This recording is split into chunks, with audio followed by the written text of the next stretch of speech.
Coalición Colombiana por la implementación de la Convención sobre los Derechos de las Personas con Discapacidad y sus familias. La Coalición Colombiana por la implementación de la Convención en Colombia nace con el objetivo de elaborar el informe Sombra para presentar frente a la ONU y dar cuenta del cumplimiento de Colombia como Estado parte que ratifica la Convención de Naciones Unidas sobre los Derechos de las Personas con Discapacidad. La sociedad civil, las organizaciones y redes de personas con discapacidad y activistas, líderes independientes, hombres y mujeres, deciden organizarse para hacerle un seguimiento a la implementación de esta convención en Colombia. Para nosotros fue bien interesante unirnos como miembros de regiones y conformar la red nacional. ¿Esto a qué conlleva? A que se visibilizara precisamente todos los líderes, las personas y las acciones que se están llevando en las regiones y en las regiones también más apartadas, que están descentralizadas, digamos, que a Bogotá. ¿Qué es la Convención sobre los Derechos de las Personas con Discapacidad?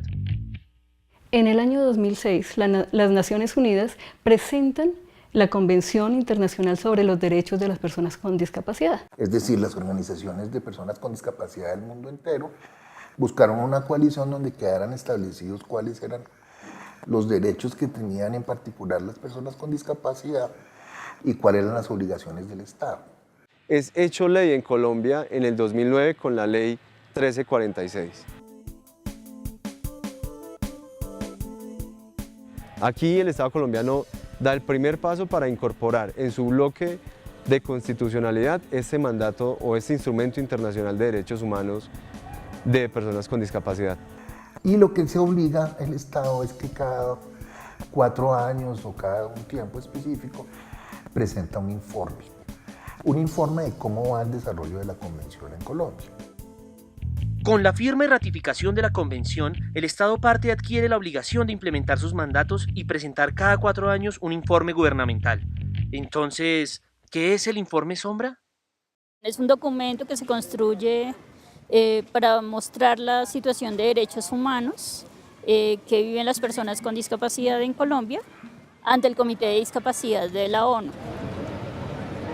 Es visibilizar un poco la realidad que nosotros vemos, ¿sí? Y mostrar cosas que el informe oficial no muestra. Sirve específicamente para poder decirle a la Organización de Naciones Unidas que nosotros primero existimos como personas y segundo que hay inmensidad de cosas que se dicen en el papel pero que en la realidad no. ¿Cómo se elaboró el informe Sombra? Duramos 2 años ayudando a construir ese informe, encontrándonos, por ejemplo, acá en Bogotá, casi cada mes, apoyados por Handicap Internacional desde la parte logística para poder desplazarnos e ir articulando acciones para que se generara ese informe Sombra. Lo que se hizo en un principio fue hacer una división de la Convención por sus artículos y crear grupos de trabajo. Primero mirar qué contiene el artículo, cada uno de los artículos, qué establece la legislación colombiana. Y se inició, digamos, un proceso primero de recolección de información, de identificación de casos significativos, digamos, poder estudiar ciertas situaciones, qué mecanismos y qué instancias del gobierno funcionan y qué problemas se han presentado y cómo podemos documentar esas dificultades. Esta recolección de información, digamos, partía de las regiones y de alguna manera se centralizaba acá y se lograba poner, digamos, en los términos que tiene que presentarse el informe con sus requerimientos, digamos, técnicos.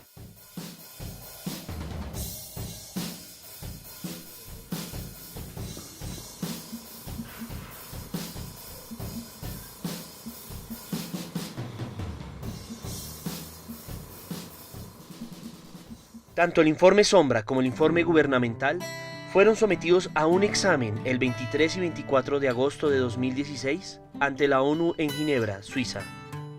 Fue un trabajo articulado, respetando mucho el tema de quienes íbamos, buscando que hubiese los diferentes tipos de discapacidad, pero llevando siempre un enfoque de derechos. Eso creo que fue lo más lo más acertado que pudimos hacer en nuestro momento en Ginebra. Entonces fue traer la voz de las regiones y del sector rural y de las víctimas con discapacidad a Ginebra. La sesión, digamos, de revisión a Colombia y a los países en general solo se demora 2 días. Y en esos espacios se da digamos, la posibilidad a la sociedad civil que responda, digamos, algunas preguntas particulares y presente algunos de los temas que acompañó en el informe.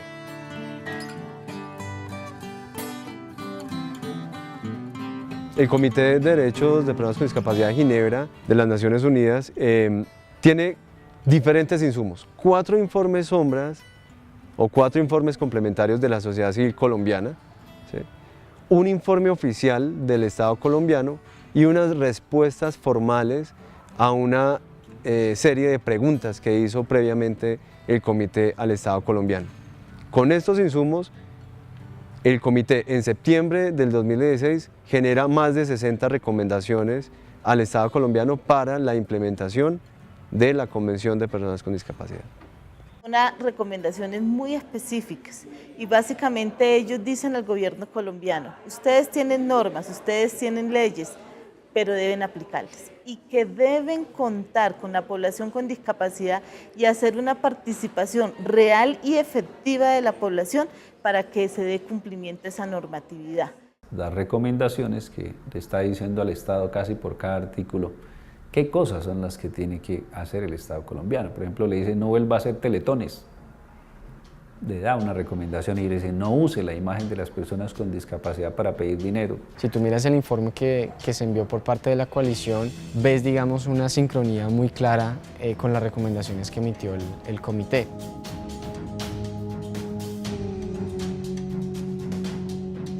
La ONU hace más de 60 recomendaciones, tocando temas como falta de información y cifras confiables para el registro y estadísticas sobre discapacidad. De hecho, ese es uno de los temas más importantes que tratan las recomendaciones y los informes que se presentaron. Y es una falta veraz y confiable de información del tema de discapacidad, en todo sentido. No solo, digamos, en el tema de registro y de cuántas personas con discapacidad hay en Colombia, sino el acceso a los derechos que tienen. Alta desescolarización e incumplimiento de las políticas educativas inclusivas. La principal dificultad, primero, está en el acceso. Pues no la principal, la primera. Segundo, ¿cómo es educable o cómo se debe educar? ¿En una institución especial? ¿O puede tener derecho a una educación inclusiva que significa educarse con otros niños? Pero no se trata de meterlos al colegio a las patadas, sino que haya un apoyo también a los maestros y a los niños.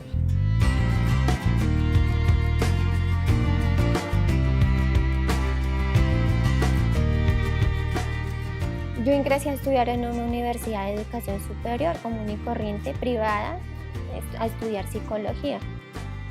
No pagaba porque había conseguido una beca, pero pues para mí no era suficiente. Yo necesitaba tener guías intérpretes, que son 2, y donde la universidad me decía que no era posible.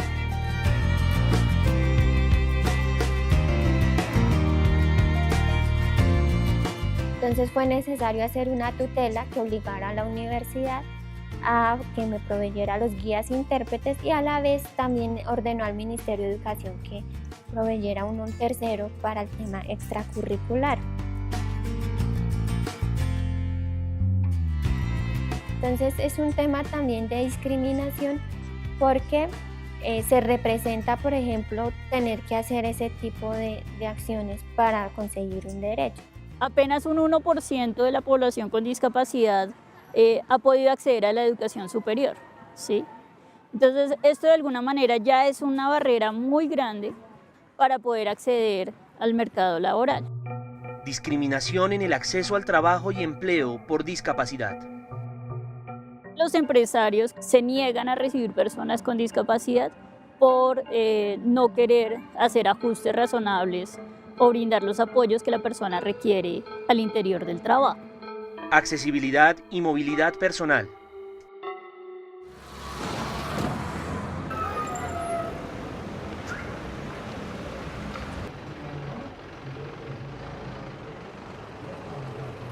A Colombia le falta mucho. En términos de infraestructura, Colombia, por ejemplo, no tiene un transporte accesible, no tiene una ciudad pensada para todos y todas.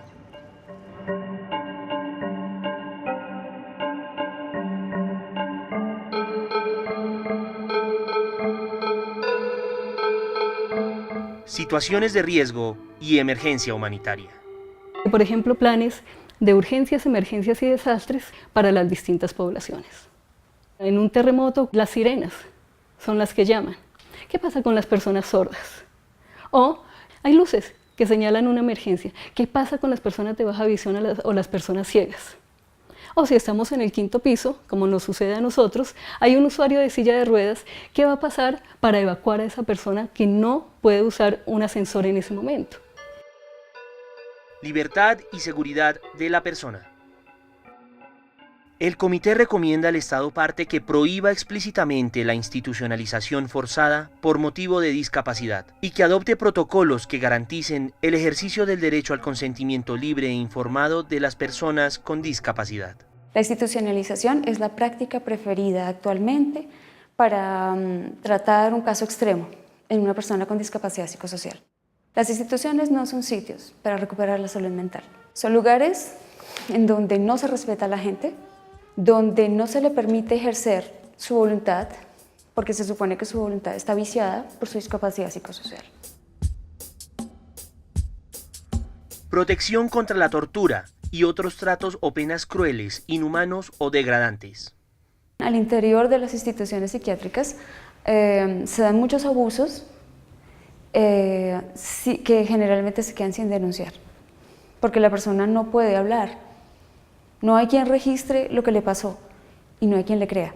Suceden cosas muy graves, desde abusos físicos, sobremedicación, que te dan una pastilla sin decirte qué es, vulneraciones al consentimiento informado, que eso es gravísimo, y eso está señalado en las recomendaciones, y también violencias físicas y violencia sexual, especialmente hacia las mujeres. Protección de la integridad personal. Prácticamente en Colombia se están esterilizando más o menos 500 mujeres al año. Las lleva con mentiras y las hacen esterilizar de manera forzosa. Esto lo denunciamos ante la ONU porque encontramos que además el Estado colombiano, en una de las sentencias de la Corte, que es la sentencia 182, de la Corte Constitucional, prácticamente está avalando las esterilizaciones forzadas en personas con discapacidad.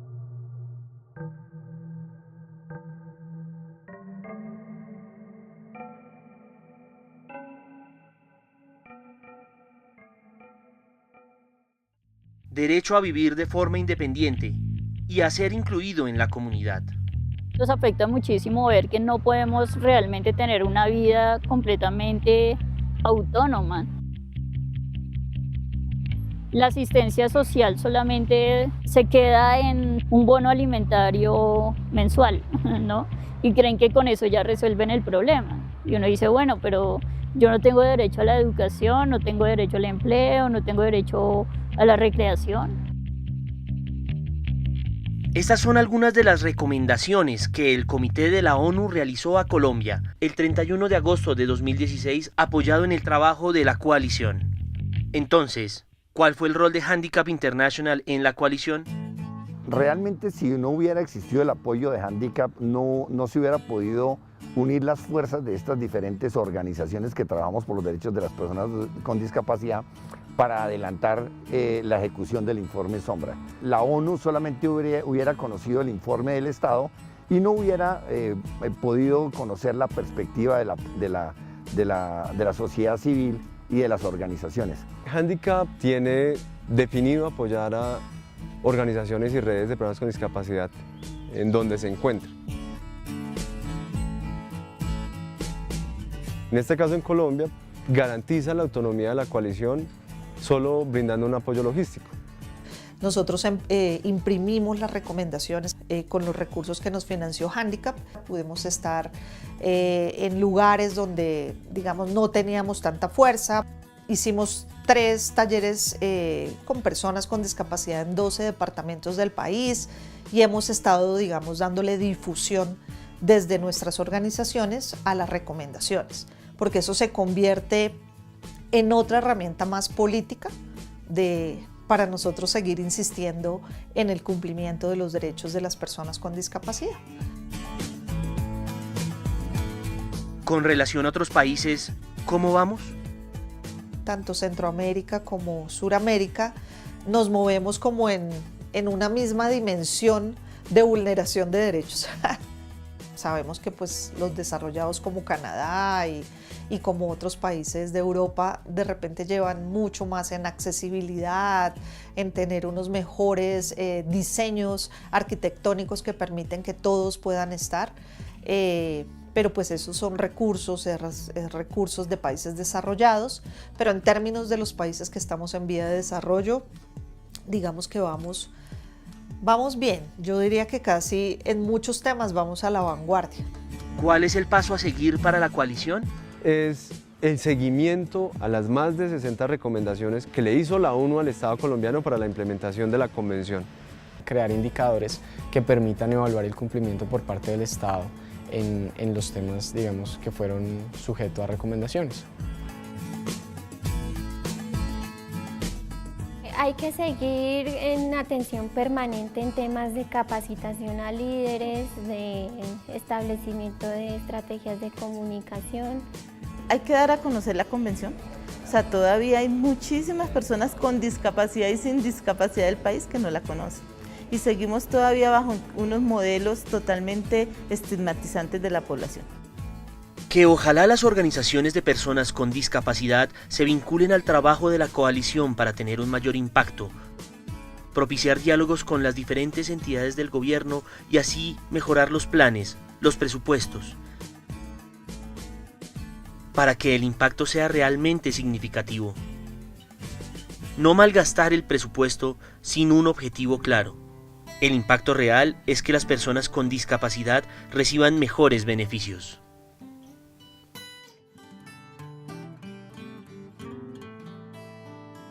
Que realmente seamos un movimiento.